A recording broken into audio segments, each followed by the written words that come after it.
হরি ওম। সকলকে নমস্কার।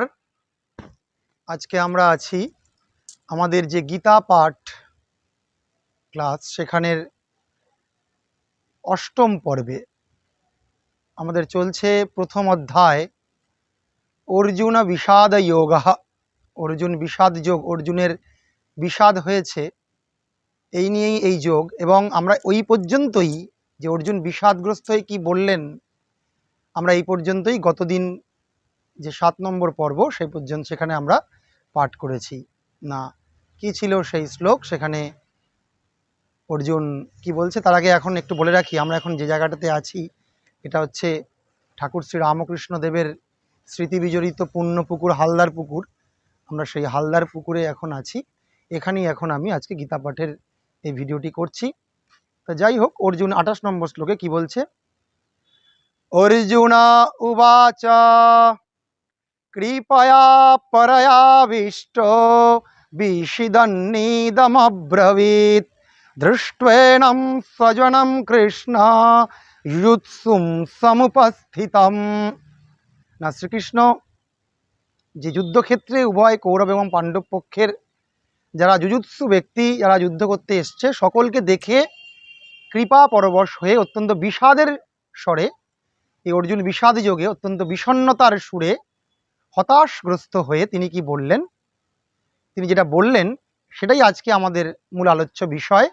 শ্লোক নাম্বার 29 এবং 30 কি বলছে, সিদন্তি মম গাত্রাণি মুখঞ্চ পরিশুষ্যতি বিপুতুশ্চ শরীরে মে রোমহর্ষশ্চ জায়তে গান্ডিবং স্রংশতে হস্তাৎ ত্বক্চৈব পরিদহ্যতে ন চ শক্নম্যবস্থাতুম ভ্রমাতিব চ মে মনঃ। অর্জুন কি বলছে, সিদন্তি মম গাত্রাণি, আমার সারা শরীরে ঘাম দিচ্ছে, ঘর্মাক্ত হচ্ছে। সিদন্তি মম গাত্রাণি মুখঞ্চ পরিশুষ্যতি, আমার মুখ যেন এই হতাশগ্রস্ত হয়ে, এই বিষণ্ণ হয়ে আমি যেন কি ভাবছি, অর্জুন যেন কি ভাবছে, অনেকটা দুর্বলতা পরবশ হয়ে তার মনে কাপুরুষতা এসে ভর করেছে, তাই তার মুখ শুকিয়ে আসছে। বেপতুষ্ঠ শরীরে মে, তার সারা শরীরে কাঁপুনি হচ্ছে। রোমহর্ষশ্চ জায়তে, গায়ের লোম শিহরে উঠছে। অর্জুনের এই যুদ্ধক্ষেত্রের যে বিভৎস রূপ, সমস্ত শব্দ, সকল সৈন্যদলকে তিনি দেখে এই অবস্থা। আর কি হচ্ছে না, গান্ডিবম স্রংশতে হস্তাৎ, হস্তাৎ তার হাত থেকে অর্জুনের যে ধনুর্বাণ তার নাম গান্ডীব, সেই গান্ডীব পড়ে যাচ্ছে। গান্ডিবম স্রংশতে হস্তাৎ ত্বক্চৈবা পরিদহ্যতে, তার সারা শরীরে জ্বালা হচ্ছে।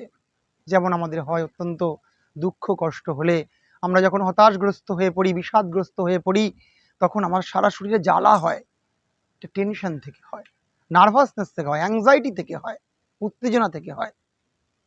এবং কি নচ শক্নম্য অবস্থাতুম, অর্জুন বলছে আমি এক মুহূর্ত আর দাঁড়িয়ে থাকতে পারছি না। ভ্রমতিব চ মে মনঃ, আমার মন অত্যন্ত চঞ্চলগ্রস্ত হচ্ছে, আমার মন অত্যন্ত চঞ্চলিত, অত্যন্ত ব্যাকুলিত হচ্ছে। আমি বুঝতেই পারছি না যে আমার এই যুদ্ধক্ষেত্রে যুদ্ধ করা উচিত কি অনুচিত। আমি এক মুহূর্ত আর স্থির থাকতে পারছি না। এটাই আমাদের আজকের অষ্টম পর্বের আলোচ্য বিষয়। নমস্কার।